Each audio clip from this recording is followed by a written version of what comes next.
Good evening. Welcome to the second lecture in our Houston Style and Substance series. My name is Mark Steiner. I'm the Associate Dean for Students at South Texas College of Law, Houston. Tonight's speaker is Dr. Langston Collin Wilkins, who is a Houston native but currently lives in Seattle, where he is the director of the Center for Washington Cultural Traditions. His research interests include hip-hop culture, urban folk life, and African-American music. He received his PhD in folklore and ethnomusicology from Indiana University in 2016.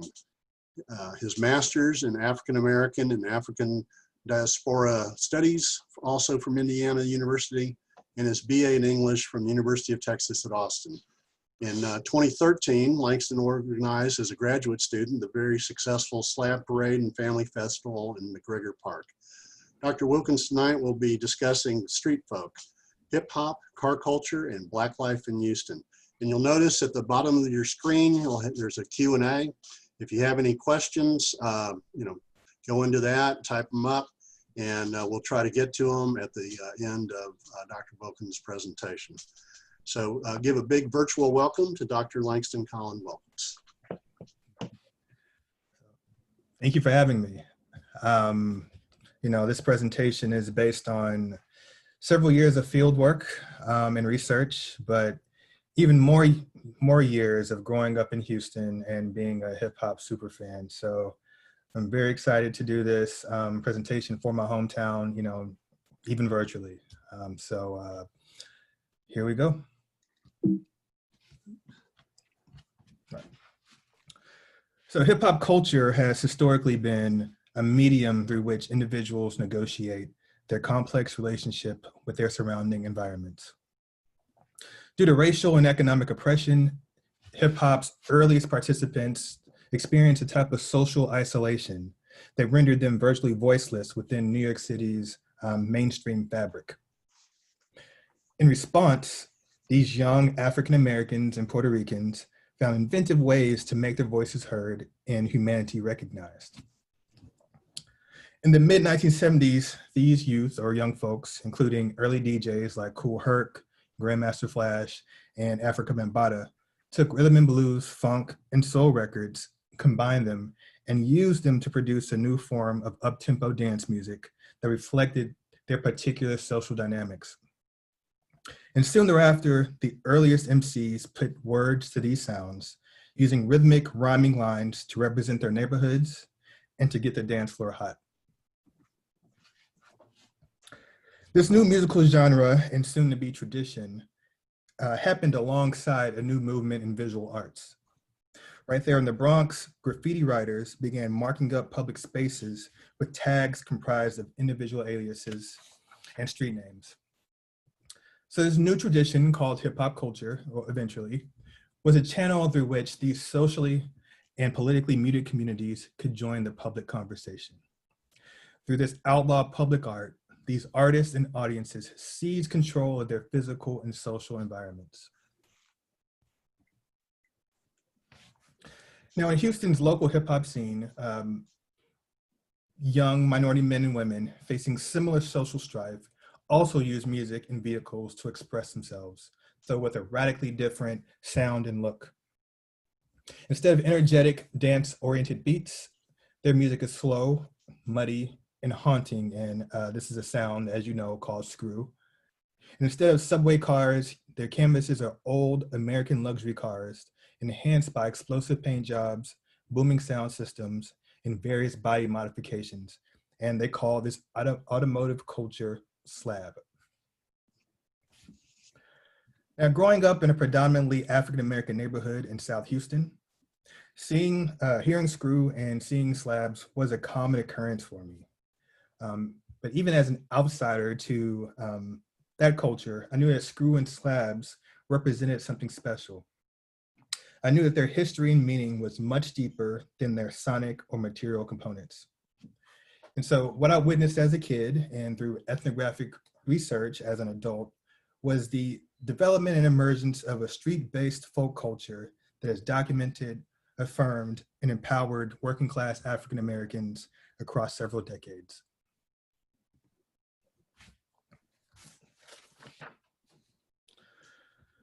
So what are we talking about here? What is screw and what are slabs?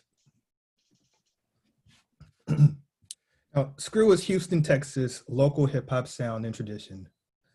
The screwed and chopped DJ technique is the central component of the screw sound, and it involves two separate practices, screwing and chopping. So the screw, DJs slow the tempo of a record between 30 and 40% or so, creating a muddy, bass-heavy sound accompanied by haunting vocals.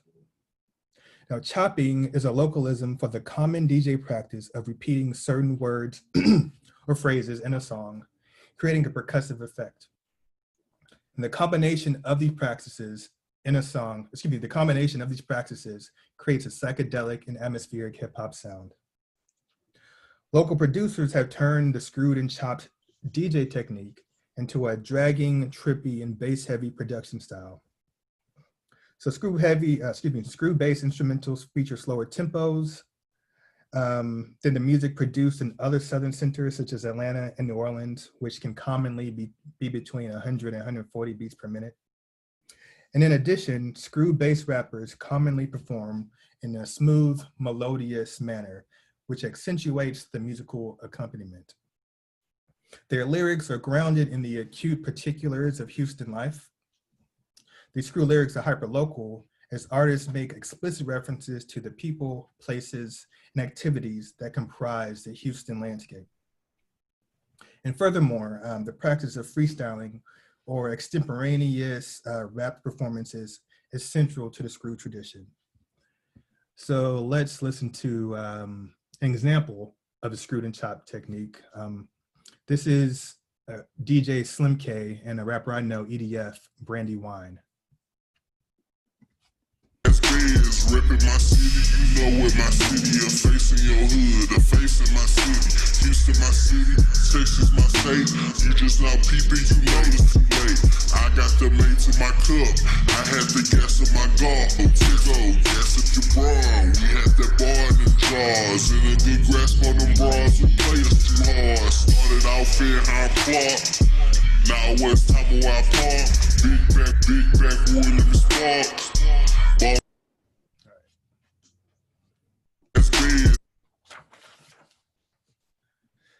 Now, slabs are typically older modeled, large-bodied American sedans, such as models produced by Cadillac, Lincoln, Buick, Oldsmobile at one point, and Chevy, and others, that have been tricked out with explosive paint jobs and various types of vehicle adornment. Now, the term slab, S-L-A-B, refers to the slab of concrete that make up the street or a paved road. It emerged in the early days of the culture when the act of driving the modified car was known as, quote, hitting the slab. Now, others suggest that the term comes from the fact that with all the modifications makes the car sit lower or closer to the concrete slabs of the street. And also today, slab is also expressed as an acronym form as slow, loud, and banging.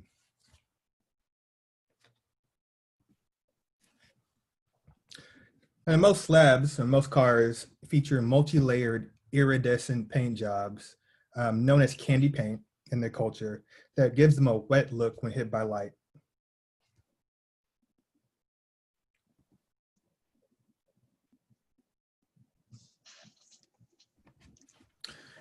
Interiors include leather seats, wood grain steering wheels, and dashboards, as we see pictured here.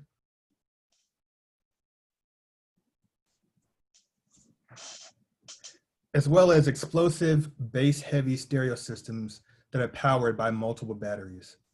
Now, the goal of these stereo systems is to make the trunk rattle so others can see, hear, and feel your presence.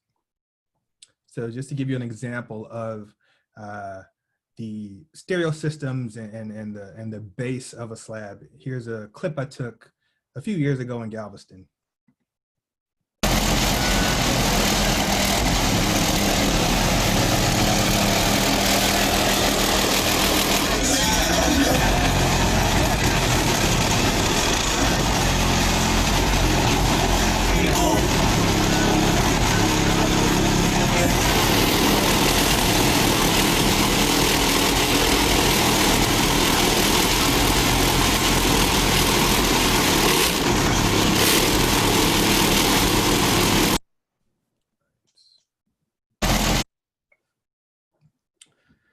Now, the centerpiece of the back end, excuse me, the chrome grille and woman or hood ornament structures the front end. So the grille is your typical grille that you'll see on older American luxury cars. And the woman is sort of a cultural name for a goddess hood ornament. The centerpiece of the back end is the fifth wheel. And this is a rim or wheel that's cut in half and enclosed in a fiberglass casing. It sits in what's called a bumper kit that allows it to be attached to the trunk. And also you'll notice there's two chrome belts that are attached to the trunk. And those are, again, other core parts of slab.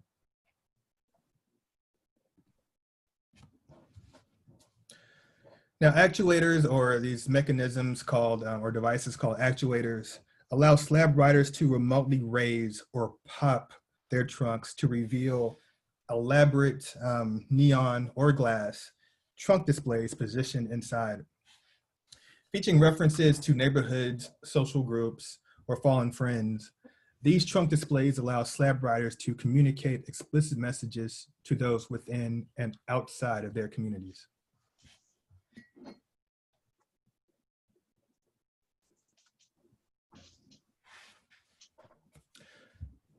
Now, probably the most important distinguishing aesthetic component of a slab, so what separates them from other urban car cultures, are the rims called swangas or elbows. So swangas refers to two styles of rims that the Cragar Wheel Company produced for Cadillac models in the early 1980s, the 83s and the 84s. Now, the first version, the 83s swangas, are a 30-spoke chrome rim, I think originally produced for Cadillac Eldorado models beginning in 1979 and ending in 1983. Now, the much more popular 84 versions, or the 84s, are a modified version of the 83s. The 84s feature a reduced lip, more space between the outer spokes, and the spokes poke out much further than the 83s. And also, Vogue tires are a tire marked by its distinctive white wall and yellow stripe. And it's a core slab component, and also common to other car cultures in the American South and also the West Coast.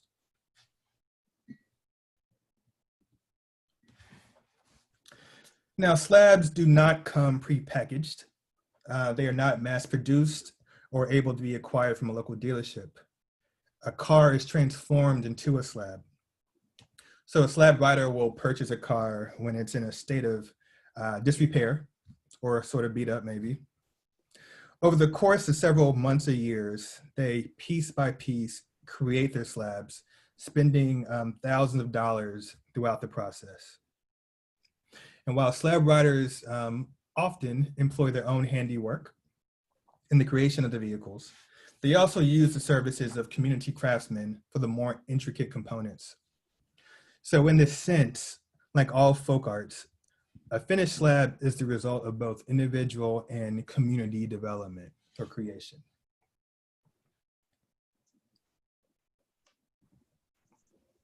Actually, now, community is central to slab culture. I already mentioned trunk displays, but in a similar vein are slab lines, and we see one pictured here, the green line. And these slab lines are informal car clubs comprised of cars with the same paint color and typically or commonly originating from the same neighborhood or part of town. And while swangin', a type of processional play where cars weave from lane to lane in a slow manner, slab lines operate as a unit in a show of community strength. And so here's a brief clip of, or example of swangin', just to see what I'm talking about.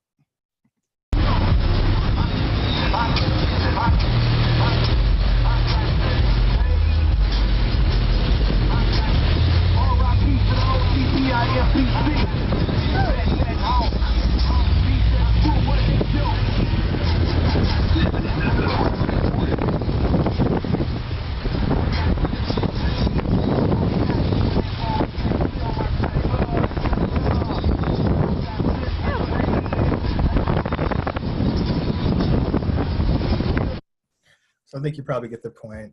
So again, SLAB is about community strength. So again, like other forms of folk art, slabs are products and actively reinforce the bond between the individual and his or her community. So just for a little bit of history, the story of slab and screw as well begins in the South Side, which is a colloquialism for the collective of interconnected African-American neighborhoods situated south or southeast of downtown Houston. The South Side includes historic Black neighborhoods like Third Ward, Sunnyside, South Park, Cloverland, and where I grew up, Hiram Clark.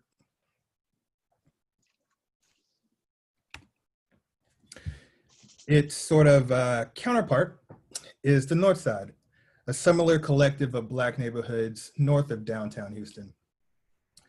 Historically, a large portion of Houston's Black population live in either the South Side or North Side, or at least those areas historically have been centers of Black life in the city. And because of Houston's geography and infrastructure, the North Side and South Side are largely socially isolated from one another. And as a result, they become or have worked as social networks for Black residents, as well as social identities. So the South Side and North Side are residential spaces that Black Houstonians embody and discursively represent.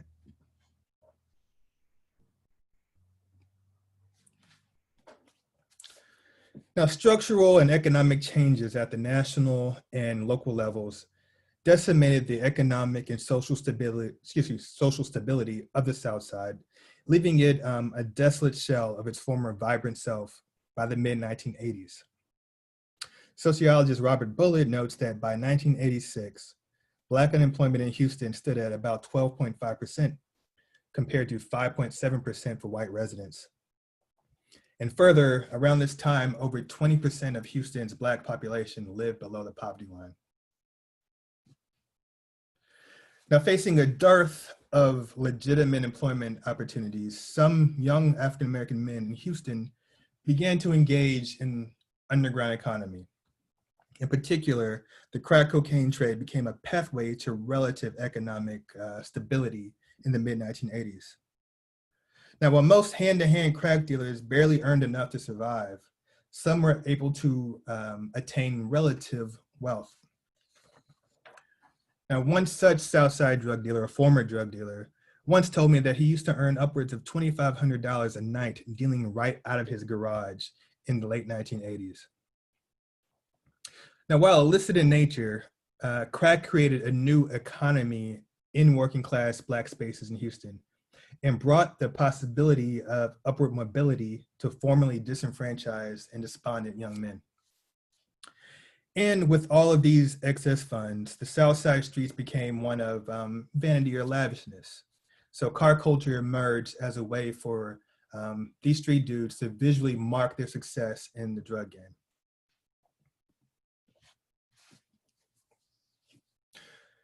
Now, slab is one of several urban car cultures that emerged in the 1980s. Others include donks, bubbles, and boxes that are popular in the southeastern part of the United States in areas like Alabama, Tennessee, Mississippi, and Florida, and Georgia. In fact, these car cultures, all of them, share a common ancestor in the pimp ride or pimp mobile. So 1970s era pimps often modified Cadillacs with any number of bodily adornments, including custom grills, goddess hood ornaments, vinyl roofs, the white wall tires that I mentioned, and spoke chrome wheels, and also high-end stereo systems. The exploits of these pimps were documented in Black popular culture of the time, especially in film, Blaxploitation films, I'll say. So Superfly, The Mac, and Willie Dynamite are among the numerous 1970s films that featured the exploits of pimps or featured pimp themes. So the earliest slab riders grew up seeing pimps on the screen, and as they ascended into their own version of street success, they too used custom vehicles to symbolize and boost their social influence.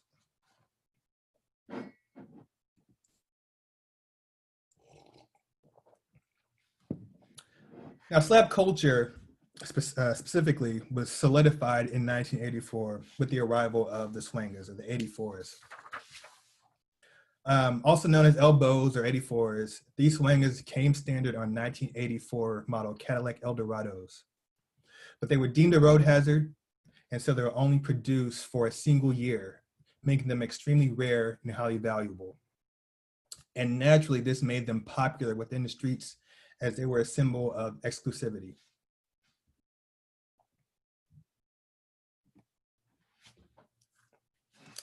Now, slabs represented a means towards increasing one's respect in the South Side streets in the late 1980s and into the early 1990s.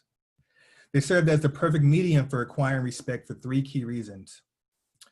First, constructing a slab required a large amount of discretionary funds, between $10,000 and even upwards of $50,000 to build a complete slab.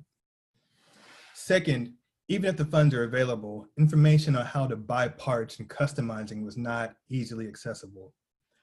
Now, the rims or swangers, for instance, were essentially sold on the black market by dealers who operated inconspicuously. And customizers moved in similar fashions. They built slabs in their private residences and rarely publicized their services. So in a short, slab was an underground practice, and it was understood that a slab writer must have high levels of cultural competency to successfully create one. So as such, South Side street dudes like Toast, pictured here, the Bubba Twins, pictured here, Corey Blunt, and others, used the cars as status symbols or ways to increase their influence in the hood. As rapper ESG once told me, quote, "We all looked up to the D-boys or drug dealers because they had the freshest slabs."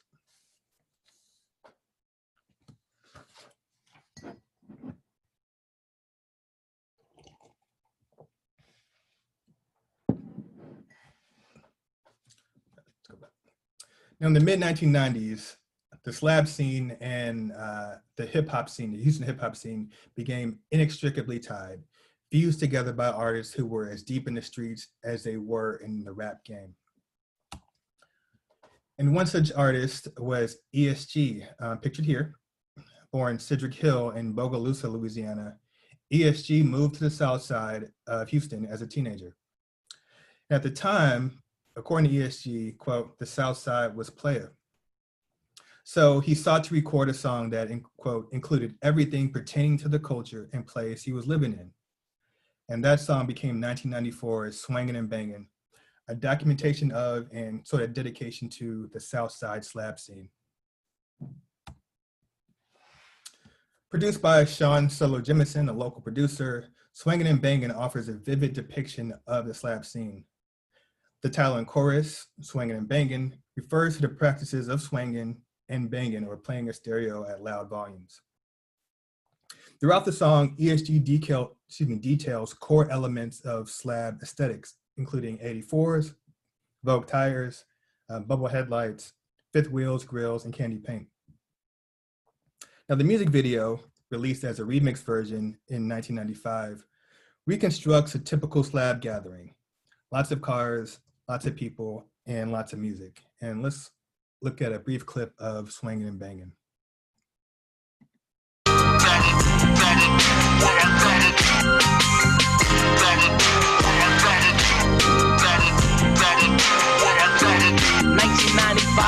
So fools give it to me, and this is for them buster type G's who wanna do me. I never had no love for them crooked 5-0s, chrome mirror 84s, broke, and some low provos. Tie wide bubba headlights, sight the G's paws. Damn, there go the laws, got me stuffing my yay up under my drawers, trying to jack this G, cause I'm caught up in my clique. I ain't with it, they throwing me down cause I didn't pay my ticket, but you fools know I got my hand on my glide, and my left is on the steering wheel, so watch someone get dry.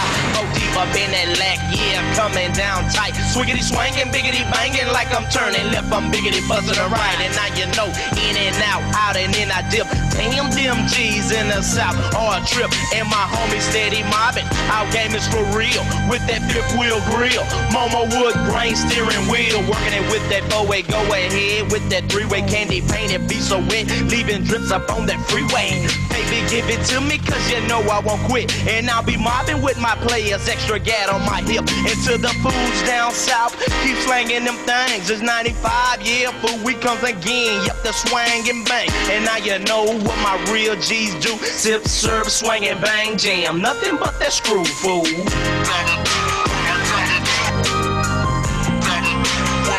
come to swing and bang.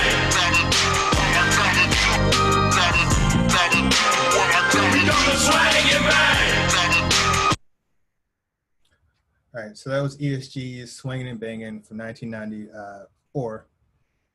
And the song was immensely popular within Houston, even outside of it. I think the album that it was housed on, Ocean of Funk, went on to sell $100,000 locally and throughout the South. And so the immense popularity of Swinging and Banging and later slap anthems like Big Mellow's We Gon' Funk With Your Mind and Fat Pat's Tops Drop helped cement slab as a core part of Houston hip hop identity, both within and outside of town. And that's a picture of the Ocean of Funk album cover. You can see ESG riding in a slab or surfing the waves in a slab, I guess. Now, ESG eventually became a member of the Screwed Up Clique, which was is a South Side crew that have shaped local hip hop culture through a series of slowed down mixtapes that eventually became known as Screw Tapes. The Screw Tapes offered local listeners a new sound and lyrics grounded in local street life. Now, the foundation of the Screwed Up Clique was DJ Screw, who was born Robert Earl Davis. He was a Southside resident who helped develop Houston's sonic identity by creating down-tempo, lo-fi mixtapes that reflected the city's humidity-inspired, unhurried atmosphere. Now, in the early 1990s, DJ Screw began selling custom slowed-down mixes to his Southside neighbors. So essentially, buyers would give Screw a list of 20 songs, which he would then mix together using a variety of DJ techniques, including his trademark chopping. He would then employ a 4-track recorder to slow down the mixes and then transfer them to 90-minute cassette tapes.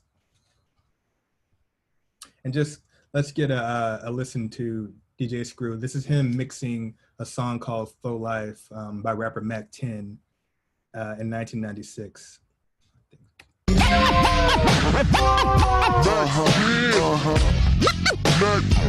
is how I'm coming.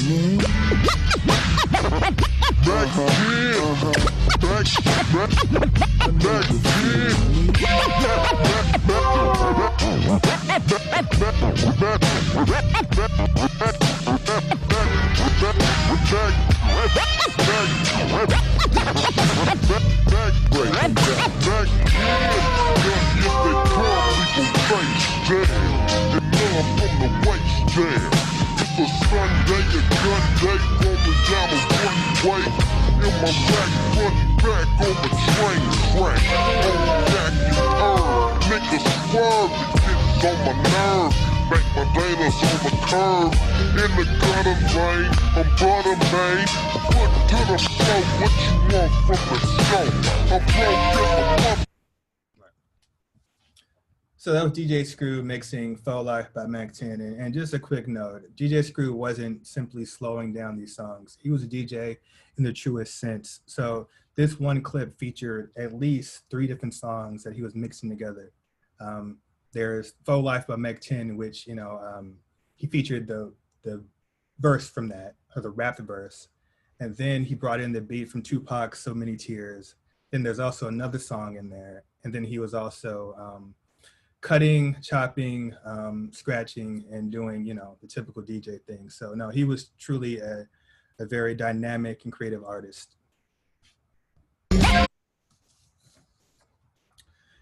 Now, as these tapes grew in popularity, DJ Screw began to invite friends and customers to vocally perform on his mixtapes. These vocal performances came in the form of spoken introductions, shout outs to neighborhoods, and most often impromptu rap performances, commonly known as freestyles in hip hop culture. Now, these earliest Screw tape freestylers did not dream of becoming professional rap artists necessarily. These burgeoning MCs like C-Note, Fat Pat, Little Kiki, and others were Southside youth who simply desired to represent themselves and their neighborhoods through rap. Eventually, these MCs coalesced into a loose-knit but formal group called the Screwed Up Clique, with DJ Screw as its head. And this crew also included many members who did not rap at all.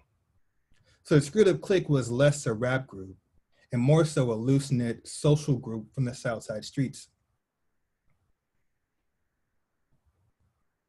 Oh, and here's a short clip that offers a staged but good example of what those freestyle sessions were like. This is a recording of the Screwed Up Clique freestyling probably in the mid to late 1990s. The real estate, steady dropping funds. We got rocks that numb, pinky rings be shining, more keys and baguettes, diamonds be blinded, fighting the big time and millionaire still grinding. Bought our own island with haze on our Hawaiians, in my yacht overseas, nothing but Clover G's. And when I hit foreign streets, stole me the Rover keys. I'm ghetto, fabulous, living lavishness. The words I manifest is harder than calculus, cause I be on the truth. Taking my game deeper, so much ice, I keep my rocks up in the freezer, big bags by. So these Screw tapes were, in the words of Screwed Up Clique member Lil Randy, and this is something he told me, were, quote, a hood radio station. So along with DJ Screw's mixing and the freestyle performances, there were monologues and dialogues about people, events, and places within the South Side.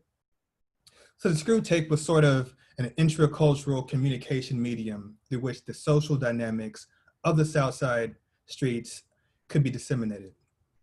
So there were birthday tapes, memorial tapes, graduation tapes, tapes dedicated to women giving birth and more. And so again, it was an informal and creative communication and documentation system, along with being entertainment.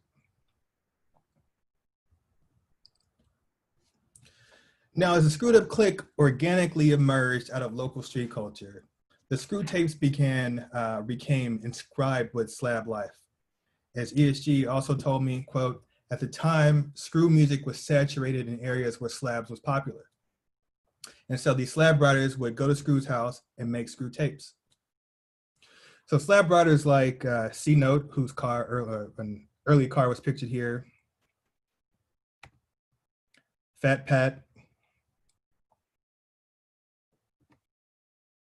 and Corey Blunt, along with others, became the Screwed Up Clique's earliest members. Now, Screw music was a perfect match for slab culture. The slow music would act as a pace setter, allowing slab riders to showcase their cars when riding around their neighborhoods. The rich bass of the Screw tape accentuated the powerful slab subwoofers, enabling riders to sonically mark their presence on the surrounding environment. And so the Screwed Up Clique's music helped expand slab practice within the South Side. In particular, their music helped make red the most relevant slab color in the South. So after hearing Screwed Up Clique members like Pat Lemon, Little Randy, who I mentioned earlier, and his brother Rono, along with Corey Blunt, pictured here, talk about red slabs on Screw tapes, Southsiders began painting their cars red as a grand display of their newly developed collective identity.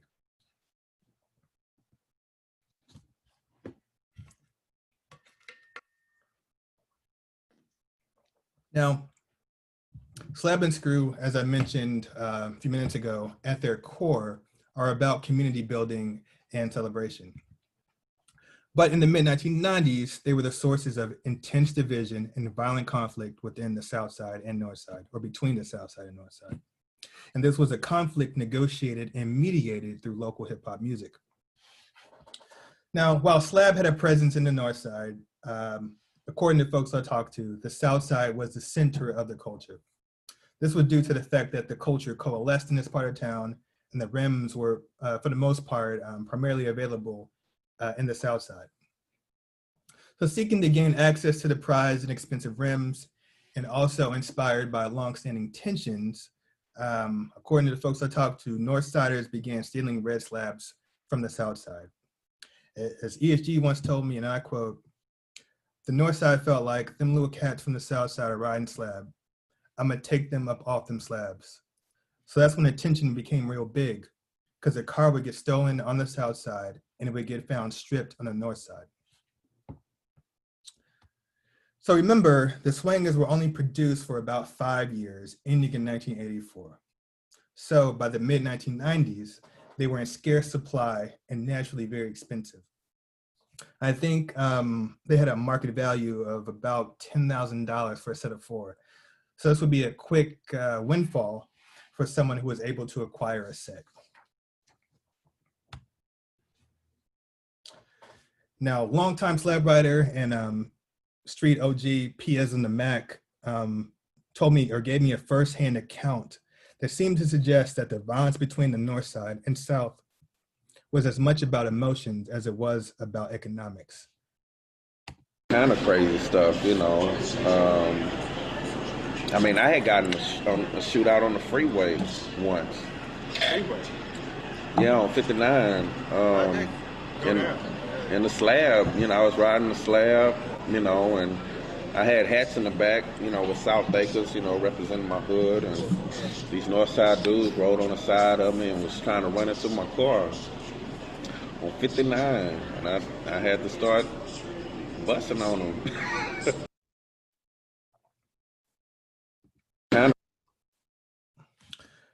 Now, the Screwed Up Clique, as slab riders and street cats that were directly affected by the carjacking, they used the screw tapes to discursively intervene in this violent conflict. The first of such interventions was made on DJ Screw's Wineberry of a Gold tape by Fat Pat, who was highly respected in both the street and hip hop communities. And let's listen to a clip of his Wineberry of a Gold freestyle, and I'll come back and talk about it.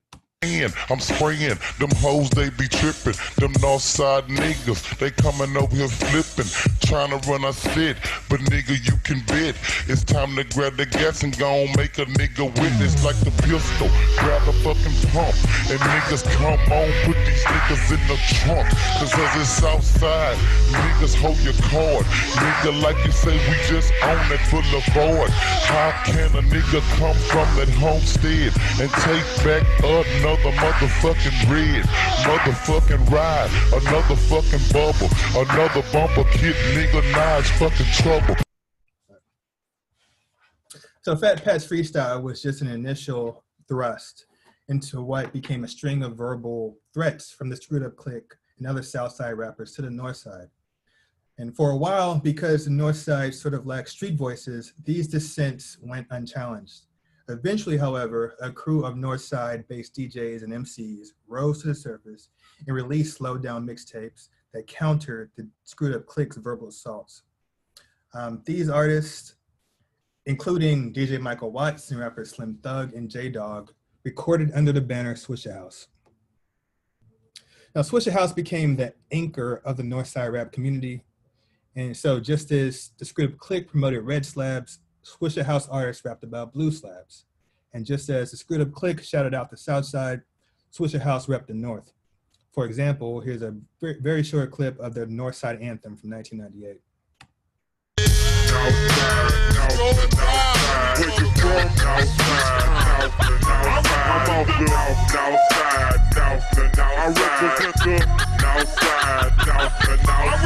Going up the stairs, turning heads when I ride. Never been south, but represent the north side. Truckin', fo, and make your boy sick. You know the north side acting bad. So Swisshahouse's emergence, and one quick note about the North Side anthem. In this clip, Swisshahouse's Slim Thug and J-Dog are rapping over the instrumental of a song called Southside, recorded by Screwed Up Clique member Lil Keke. But anyway, Swisher House's emergence only intensified the conflict between the North Side and South Side. For the South Side, not only did the North Siders steal cars, they had now stolen their musical style. As in their eyes, DJ Screw was the only person who could legitimately produce screw tapes. This hostility between the Screwed Up Clique and Swisher House intensified after DJ Screw unfortunately died in November of 2000. And Michael Watts then became sort of the public face of screw music. So for several years, Houston's rap community was somewhat divided, with one production or one center of production in the South Side and another in the North. But thankfully, by the mid-2000s, the North Side and South Side conflict had all but ended. In 2000, a California company, actually, Texan Wire Wheels, began mass manufacturing the rims, which reduced the retail price from $10,000 to about $2,000 for a set of 4. And this decrease in price and exclusiveness made them less attractive to carjackers, somewhat less attractive. In addition, Screwed Up Clique members and Swisher House rappers began to collaborate with the hopes that such partnerships would help unite the streets. And one early collaboration was between ESG and Slim Thug on their album Boss Hog Outlaws, which became popular on both sides of town.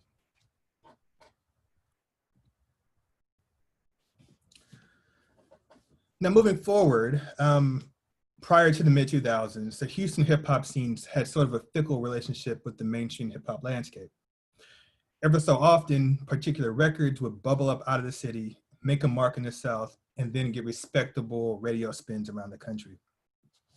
But that changed for a moment in the mid-2000s when the Houston hip hop scene managed to break through these cultural limitations and become the center of the hip hop landscape for a few years between 2005 and 2007. So music by artists such as Paul Wall, Chamillionaire, and Lil Flip dominated the airwaves, charts, and televisions. So like Compton in 1989, the Houston hip hop scene was in vogue, and it all started with a screw-based musical dedication to slap culture called Still Tippin' by Mike Jones and Paul Wall. Now Still Tippin', and this is a picture of the Swisher House crew. Now, Still Tippin's success did not occur by happenstance, nor was it purely due to musical appeal. Rather, a perfect storm of hip hop and pop cultural shifts laid the groundwork for Houston's mid-2000s rise into the mainstream. First, of course, was the ascendancy of Southern hip hop as a major commercial force in 2000s through labels like New Orleans Cash Money No Limit, as well as the whole Atlanta scene. But also notable was the appearance of MTV's Pimp My Ride in 2004, around the same time that Still Tippin' was released as a commercial single. The show offered Middle America a look, albeit somewhat extreme, into the world of urban car modification.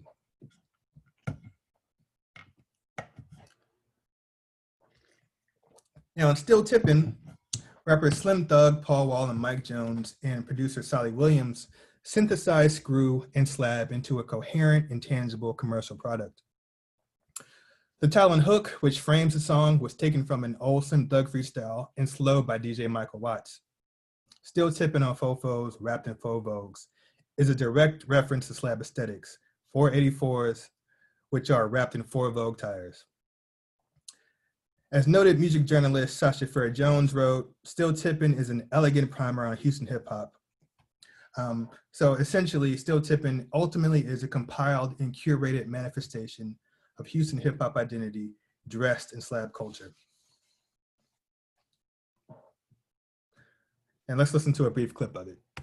Still tipping on Fofos, wrapped in Fofos, tipping on Fofos, wrapped in Fofos, tipping on Fofos, wrapped in Fofos, tipping Fofos, and I'm packing Fofos. Still tipping on Fofos, wrapped in Fofos, tipping on Fofos, wrapped in Fofos, tipping on Fofos, wrapped in Fofos, tipping Fofos, and I'm packing Fofos. Now look who creeping, look who crawling. ballin', still ballin' in the mix. It's that six, well, it's Dick Slim, it's a in your chick. Police is looking slick at all times when I'm flipping. Bar sipping, car dipping, Grant Wood grain gripping. Still tipping on four rolls, rapping, four rolls, four rolls, four hoes, and no packing, and no packing, four blowing.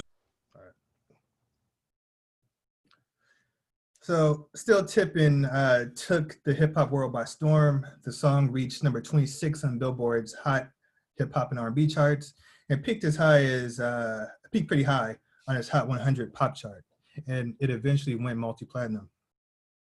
The video also received constant rotation in MTV and BET, and so for the first time in years, national media began paying attention to hip hop in Houston. And Houston rappers like Paul Wall, Chamillionaire, and others were featured in major national publications like the Source Magazine, Vibe Magazine, New York Times, New Yorker, and more. So for Houston artists, Screw and Slab proved to be the perfect mix of the exotic and the familiar. It created a workable space for them within popular culture, and they actively used it to release several platinum and multi-platinum albums over a 2-year or 3-year span. All right. So today, Houston's Black neighborhoods do not look much different than they did in the 1980s. Take South Park in the South Side, for example. At $28,951, the neighborhood's median household income is among the lowest in the city. And this is driven by rampant unemployment, as 55% of adults 16 and over are without work. Now, such poverty and unemployment has led to the continued proliferation of drug markets in these neighborhoods. And last year, 2 Southside neighborhoods were named 2 of the most violent neighborhoods in America. Now, these systemic issues are reflected in the plight of the Screwed Up Clique, who have suffered from the untimely deaths of several members due to either murder, drug abuse, and suicide over the last 20 years. But in a grand display of cultural resiliency, Black artists and audiences in Houston have embraced Screw and Slabs as part of their cultural heritage. Musically, the Screw sound aesthetic continues to define Houston hip hop both within and outside the city. And despite sonic changes within the larger hip hop landscape, Houston artists continue to embrace their trademark sound. As rapper Big B of a group called the Block Boys Clique once told me, quote, "You have whole generations of artists that rap a certain way because of the Screw tapes. The rhyme schemes, the patterns, the lingo, etc., all because of these tapes. In fact, you can point to every single characteristic of Houston hip hop now and trace it back to those tapes." Maybe more interestingly, however, is the fact that DJ Screw has been exalted to godlike status within the hip hop scene. There are multiple DJ Screw murals in the city. DJ Screw tattoos are common, and locals flock to the Screwed Up records and tapes in Hiram Clark, a second version of the record store that DJ Screw opened prior to his death. And that's a picture of Screwed Up records and tapes. Furthermore, the Slab community has begun to establish formal Slab-related events in an effort to cultivate community. Now, despite the efforts of Slab culture, despite these efforts, Slab culture was relatively not known outside of its community of origin, a fact that I found exceptionally unfortunate during my time in the field. Slab's marginalization truly troubled me, and I began to conceptualize the culture on a more grand scale. And considering that Slab is a car culture and processionals were already a core practice within the culture, a parade seemed like the illogical and promising endeavor. So along with the Houston Museum of African American Culture and the Folk and Traditional Arts program of the Houston Arts Alliance, I helped organize the Houston Slab Parade and Family Festival. And this is an event that took place in Houston's McGregor Park on October 20th, 2013. Collectively, parade organizers sought to offer attendees a curated but realistic exhibition of Slab culture. The processional was essentially a more elaborate Slab line, so participants organized by paint color as they unhurriedly swerved in and out of lanes along the parade route. And upon arriving at McGregor Park, a popular Slab gathering space for several generations, they parked by color and an informal car show commenced. So the park then became the site of a festival featuring food, street art, and music performances by local rap artists. And a multi-ethnic and multi-generational crowd of thousands piled into the park to engage, admire, and celebrate this dynamic and complex culture. And there's a few pictures from the parade. Now, despite the involvement of two major cultural institutions and the local government, the Houston Slab Parade could not have been held without the active participation of the Slab community. Slab is a relatively insular community and difficult to access. So I first brought the idea of the Slab Parade to members of the aforementioned Block Boys Clique, and a rap group that's given me much insight and access to the community over the years. They have long been organizers within the Slab community and saw the potential benefits of such an event. And so community insiders like Block Boys Clique, rappers Paul Wall, Customizer BG, Miyagi, and Slab writer Fourth Ward Fish helped plan the event, market it within the community, and register participants. And I think this Slab community buy-in helped them, the Slab community, retain ownership and control while at the same time accessing the resources and infrastructure of these larger civic institutions.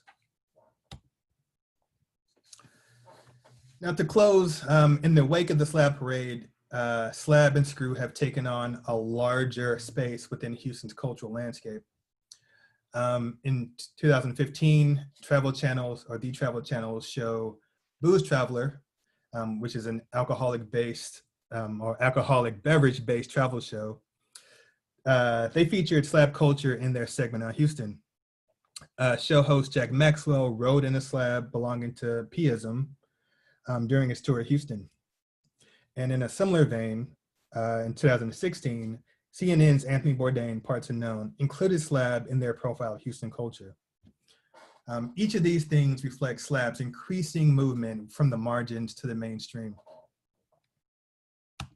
Oh, and also in 2015, and I think it's happened since then, then Houston Mayor Anise Parker rode in a slab during the local art car parade.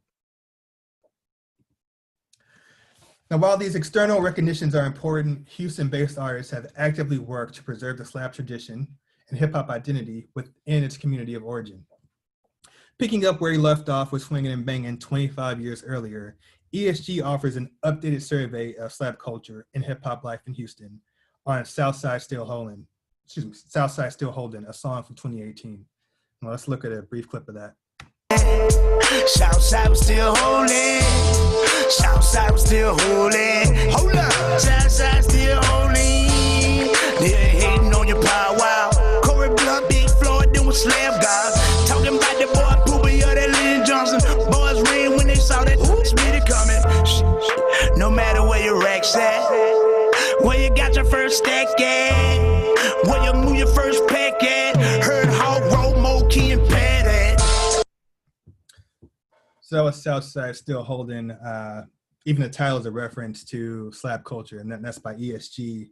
And on the song, he makes it a point to mention early Screwed Up Click rappers like Big Hawk and Big Mo, as well as old school slab writers like the Bubba Twins who I mentioned before, Toast and Corey Blunt. Now, ESG's tribute works to ensure that their contributions remain a part of cultural memory, even as the culture grows and changes. In the song's remix, places older legends, including Bun B, along with Lil O, Lil Flip, and Slim Thug, alongside younger artists like Trilly Poke and Dat Boy T. And this intergenerational collaboration is a symbolic form of cultural sustenance. So Screw and Slab began as a small group street practice and quickly became Houston's local hip hop identity, both within the city and around the country. Now, local artists and private citizens are actively working to define both as civic traditions, hoping to ensure their cultural vitality in preceding generations. And I'll stop there.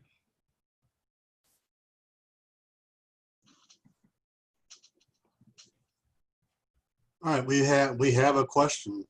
What's the meaning of coming through? I think like many pieces of slang within the community and communities all over this country. Coming through probably has many definitions. One, it means I'm going to come through, I'm going to show up. But also, I think it means I'm going to come through or ride in my slab. But I think it essentially means kind of coming through, meeting with people, being in community. That's kind of what it means. I was going to ask about, like Screw seems to be having a moment this last couple of years with Travis Scott and you know, Drake sampling June 27th a few years ago. There's a very much a continued relevance of Screw. Oh, for sure, for sure. All right, now we're getting questions. All right. The choice of exterior color on a slab, does it have any meaning? I think it has meaning for the individual slab writer or their community. I think that just depends. Again, I remember talking to Little Randy of the Screwed Up Click, who I mentioned earlier, and I asked him about why red became such a popular color. And essentially, he said that, you know, he just liked the color red. And so he painted his car red and has several red cars. And that was true of other people on the South Side. But once they got on these screw tapes and started talking about red over and over again, it just became super popular. So I think, you know, there's various sources for these car colors, some individual, some community, but there's no way to make a blanket statement about the meaning behind them. Someone has asked, is riding spinners a Houston thing? Thinking of the song with Lil Flip. Well, that song was featuring Lil Flip, but it was actually by 3 6 Mafia from Memphis. Spinners, I think they emerged in the Southeast, probably in either Memphis or Atlanta. But of course, you know, late 2000s or mid 2000s, we saw a lot of spinners in Texas because it emerged out of those spaces through hip hop, I think. But I think I associate spinners more with the Southeast, I think. And the next question is, would you touch on George Floyd and his connection to the Screwed Up Click? Wow, yeah. So George Floyd was, again, one of those many loose, one of those many people who are associated with the Screwed Up Click. The Screwed Up Click never had a formal roster. Again, it was kind of a social group. And because George Floyd grew up in Third Ward, right there in the CUNY homes, he had relationships with Screwed Up Click members. And, you know, they brought him to Screw House and he recorded a couple of screw tapes. And that was his connection to the Screwed Up Click. That's kind of as simple as it was. This was a group of friends, in a sense, and a group of community members, and not really like a rap group. So I think him just growing up in Third Ward, knowing members, and being taken to Screw House and being able to, you know, rap on screw tapes, that was his association there. Yeah, I thought this might come up, and so I looked up what Bun B said. He was quoted in Rolling Stone about George Floyd's involvement with the Screwed Up Click. Bun said, it automatically ties him to a legendary legacy. By having that level of proximity to DJ Screw, you're automatically afforded a certain status in the city of Houston and held in high regard. Yeah. I'm gonna go with what Bun says. I mean, yeah. Yeah, I know. So, all right. The next question is, why did this happen in Houston, and why did Houston develop a car music culture in ways that Dallas didn't? Oh, I don't know. That's a good question. I think you know, Dallas had its own car culture, not necessarily slab. I think Houston was able to develop a very unique car culture. I'll say that.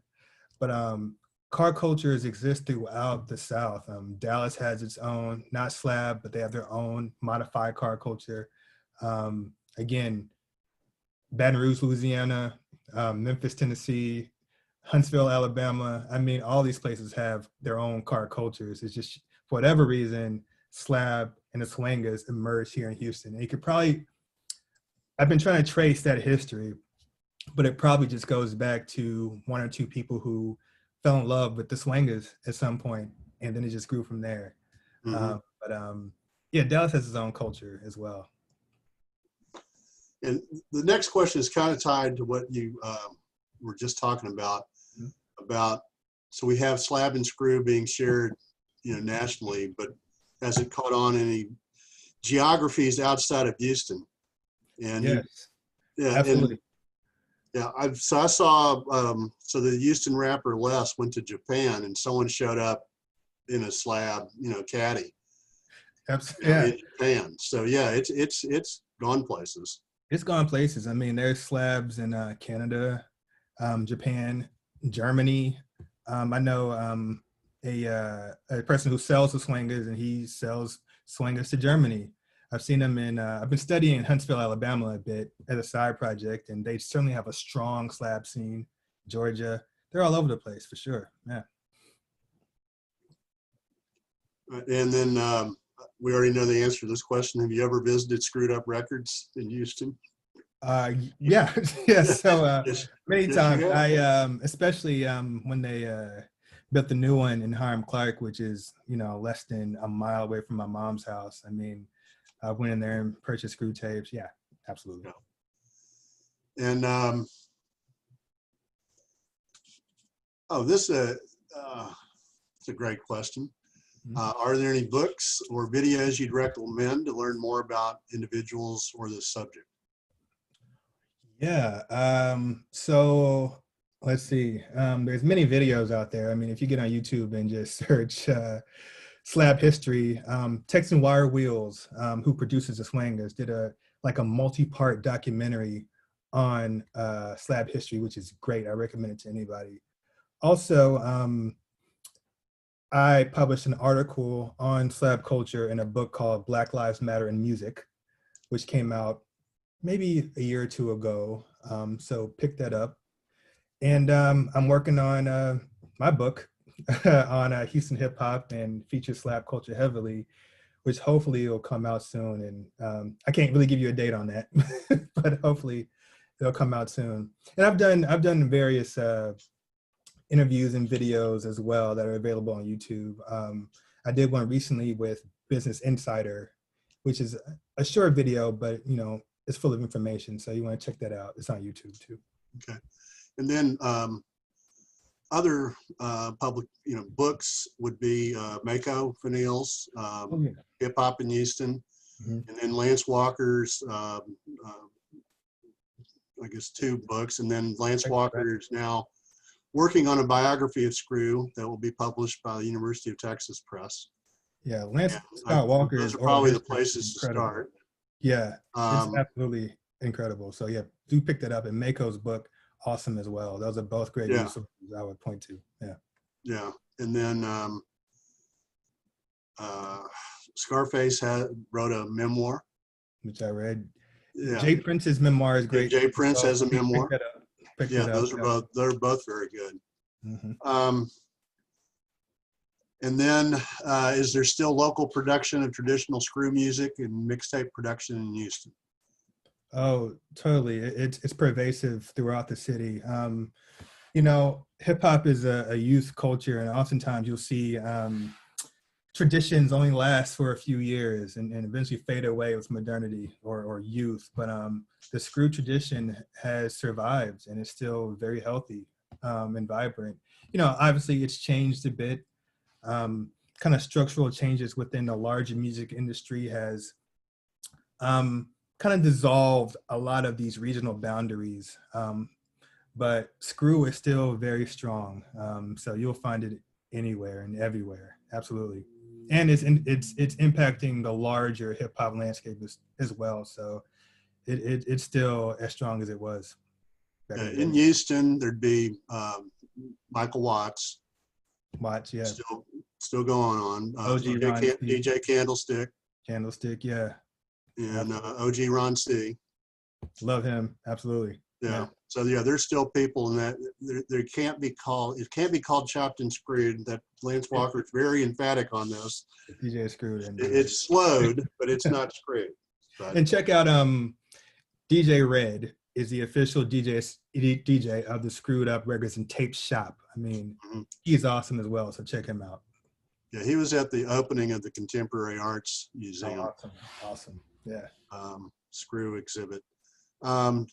This, I think, is going to be our last question. Okay. It's a good one to end on, I guess. Do you consider Travis Scott as an artist in the Screw tradition or someone who's co-opted the sound? I'm not answering that. Travis Scott, he grew up in the Southwest, you know.